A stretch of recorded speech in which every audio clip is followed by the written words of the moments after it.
Ayan, so welcome back sa channel ko. So, yung first video na in-upload ko, diniscuss natin yung pagkakaiba ng graphic designer at saka ng graphic artist. So, bago natin ituloy yung discussion tungkol sa Photoshop introduction, at kung bago ka sa channel ko, please make sure to hit that subscribe button at i-hit mo na din yung notification bell para ma-notify ka sa susunod kong upload. So, diretso na tayo sa next part. So, i-discuss naman natin ngayon ay kung ano pa yung mga kalimitang ginagawa ng isang graphic designer. Okay. So, sinasabi na sa paggawa ng vector art, mas advisable na gumamit ng Adobe Illustrator. Bakit? At saka ano ba yung vector art? Okay. So, yung vector art ay isa siyang artwork na kung saan kinokopya natin o gusto nating ma-i-express ang isang bagay o ang isang image, halimbawa image ng isang tao, sa pamamagitan ng paggamit ng iba't ibang mga shape at saka mga kulay. Okay? Ano ba yung mga example ng vector art? Ito. Ayan. Saka ito pa. Okay. So, kung makikita natin sa examples natin, makikita natin dyan ng itsura ni Liza Soberano, ni Daniel Padilla, at saka ni Adolf Hitler. Okay. Sa biglang tingin, akalain mo talaga na kamukha talaga sila ng mga original na mga tao na pinagayahan sa kanila. Okay. Pero pag tinignan mo din, alam mo na ang mga image na ito ay artificial at saka inorganic. Okay? Meron nga silang, pag tinignan mo nga sila, para silang mga 3D na mga artworks. Ano? So, ano ba yung difference nito? Bakit ganito yung distinction o yung pagkakatingin natin sa mga artworks na ito? Simple lang. Lahat ng mga artworks na ito ay ginamitan lamang ng mga shape na kahugis ng mga shape na makikita sa original picture na pinagayahan sa kanila. Halimbawa, dito kay Adolf Hitler, okay, kung mapapansin nyo, dito sa may banda dito, nag-iiba-iba yung shade ng kulay. So, from white to gray up to hanggang sa maging itim na siya. No? Pero, ang totoo niyan, itong mga kulay na ito, pag tiningnan mo siya sa Adobe Illustrator, sila ay mga shape o mga hugis na merong iba't ibang kulay. From white to isang shade ng gray hanggang sa maging itim. Okay? At sila pinagpatong-patong para magmukha na kagaya ng original na picture na pinaggayahan. Paano ba ito na nangyayari? No? Sa Adobe Illustrator kasi, ang ginagawa niya, ini-stimulate niya yung isang environment na malawak or ginagamitan ng space. Okay. So, sa Adobe Illustrator, gumagamit siya ng mga sets ng formula para ma-achieve mo yung iba't ibang mga shapes. Shapes na kagaya ng isang polygon na wala naman talagang specific na angle o walang specific na roundness na mini-measure. Bale, ang ginagawa lang ng Adobe Illustrator ay finifit niya yung line depende sa kung ano ang pangangailangan o kung anong gusto ng isang designer. Halimbawa dito sa part na to ng shades ni Daniel. So medyo oval siya o oblique pero hindi naman talaga siya circular. So ang gagawin ng Illustrator, ika-calculate niya kung ano ba yung roundness na kailangan at ganoon din sa buhok, no? So halimbawa itong kulay na ito, yan, siya ay shape talaga na ginawa na kagaya ng shape ng buhok ni Daniel Padilla. Depende sa kung ano yung makikita dun sa original na picture. So, kung meron kang original na picture, kumbaga para kang magdo-drawing dito ng isang shape na depende sa kakulay na hinihingi. Halimbawa, ang kulay na hinihingi ay medyo gray. Okay? Ido-drawing mo ngayon sa Illustrator or maggagawa ka ng shape na sa Illustrator na kagaya ng kulay na yon. Halimbawa, itong mukha ni Daniel Padilla. Isa itong shape na hinugis depende sa tama ng ilaw sa picture ni Daniel Padilla. So, itong shape ito, isa siyang shape na hinugis kagaya ng shadow sa bandang ilong ni Daniel Padilla. Tapos, sila ay pinagpatong-patong in such a way na magmumukha silang picture. So, kaya maintindihan nyo na kapag sinabi ko na siya ay inorganic. Dahil ang shape na, ang kulay na ito ay shape lamang na hinugis kagaya ng shadow na tumatama sa mukha ni Daniel Padilla. Okay? At ito, dahil siya ay calculated, kahit pa siya ay paliitin natin at kahit pa siya ay palakihin natin, hindi magbabago ang quality. Dahil ang kinukompute ng Adobe Illustrator ay kung paano mo ma-achieve yung hugis na kailangan mo. Sa isang banda, magandang artwork ito. Pero sa isang banda din, alam mo na, hindi siya natural. Para sa akin, isa siyang artificial o artificial yung effect niya para sa akin. Siya ba ay kaaya-aya sa mata? Siyempre, oo. Dahil hindi mo makikita ang mga nire-represent ng mga artwork na ito na ganito talaga magiging kulay nila sa totoong buhay. Pero dahil maganda yung pagkakapatong ng mga shapes, nagmumukha talaga sila na kagaya ng original. Okay? Hindi lang ito pwede mong gawin sa Adobe Illustrator. Pero pagka pinag-usapan natin yung vector art, magagawa mo rin naman siya sa Photoshop. Kaya lang, hindi kasing linis ng kagaya ng ginagawa ng sa Adobe Illustrator. Bakit kaya ganun? Kumbaga, magagawa rin naman pala siya sa Photoshop. Pero, bakit kinakailangan sa Illustrator mo pa siya gagawin? Okay. Gagawin mo siya sa Illustrator kasi gusto mong maging malinis yung lines na idodrawing mo o gagawin mo para mag-fit siya doon sa image na pinagagayahan mo. Hindi mo yun ma-achieve sa Photoshop not unless itataas mo yung resolution ng artwork mo. Okay. So, yun yung limit ng Photoshop, which is something na kayang-kayang gawin ng Adobe Illustrator. Okay. So, pag-usapan pa natin kung bakit nga ba hindi kayang i-achieve ng Photoshop ang kayang ma-achieve ng artwork na ginawa sa Adobe Illustrator. Okay. Simple lang. Dahil kung sa Adobe Illustrator ang ginagawa, ang kalimitan ginagawa ay mga vector art, sa Photoshop, ang kalimitan ginagawa ay mga raster images. Okay. Ano ba yung raster images o bitmap? Okay. So, kinakailangan sa pag-discuss natin sa part na ito, maintindihan din natin kung ano ang part o na merong parte ang mga photo o images sa bagay na ito. Okay? So, ang tanong, what is a photo?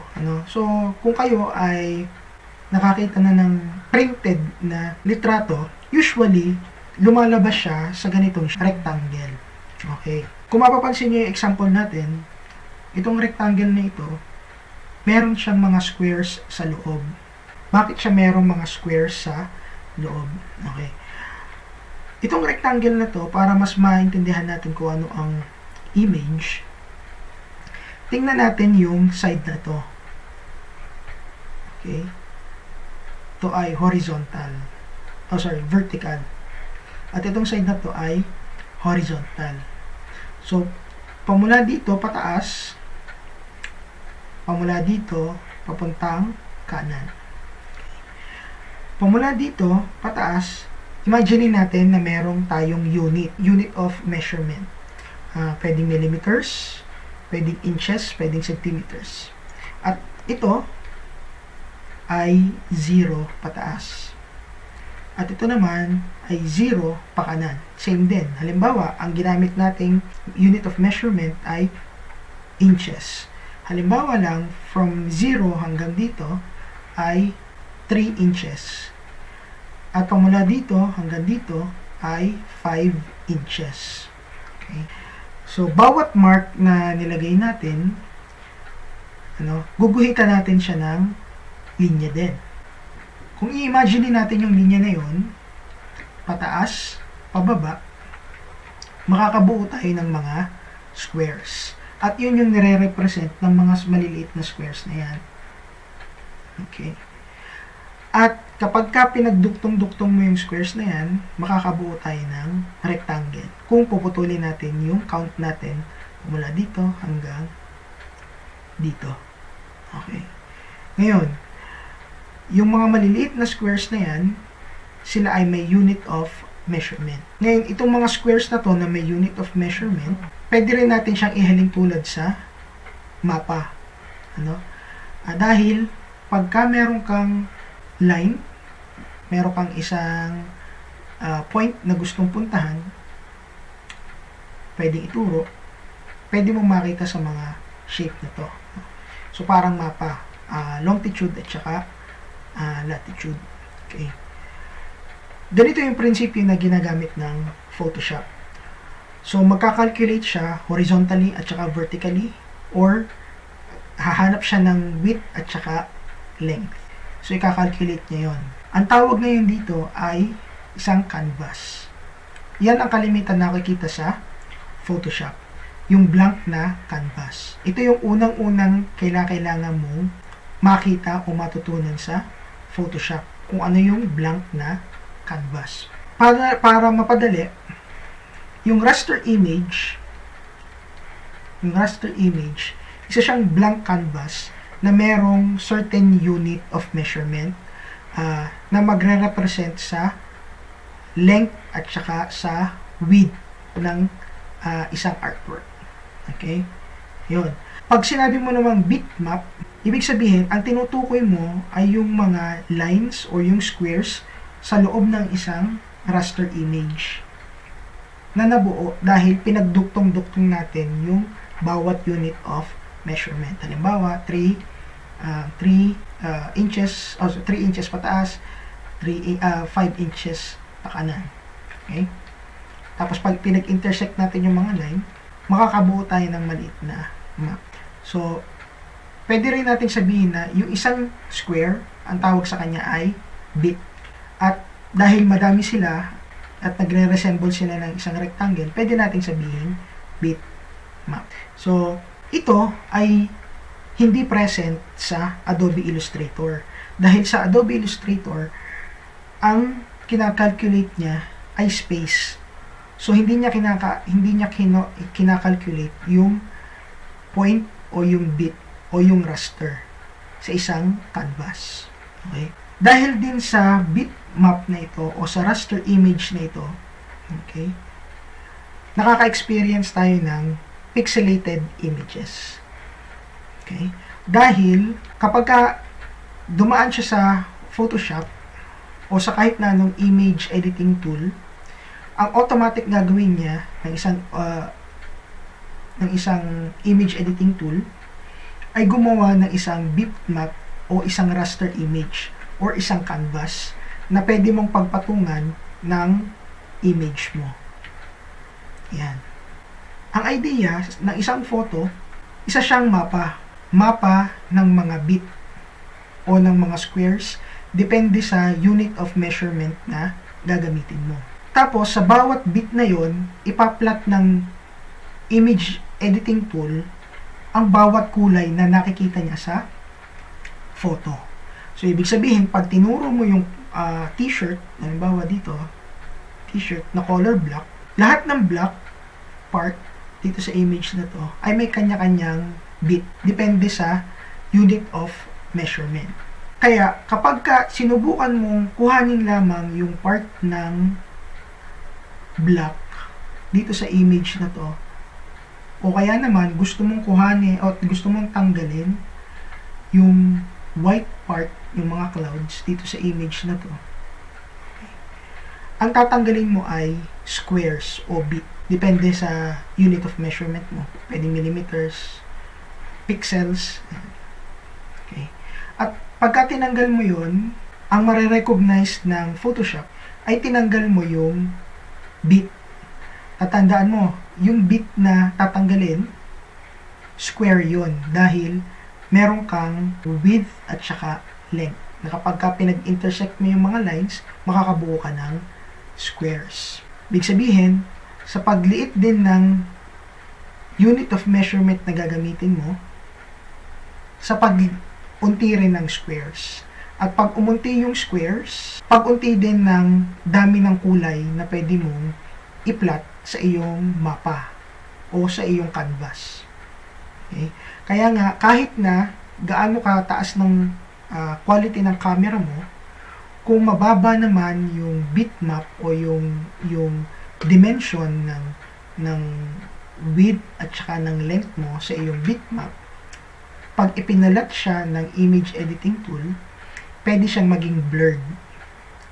Okay? Pwede siyang maging blurred dahil kinakalculate naman sa case natin ng Photoshop kung ilang squares o ilang bit meron doon sa iyong canvas.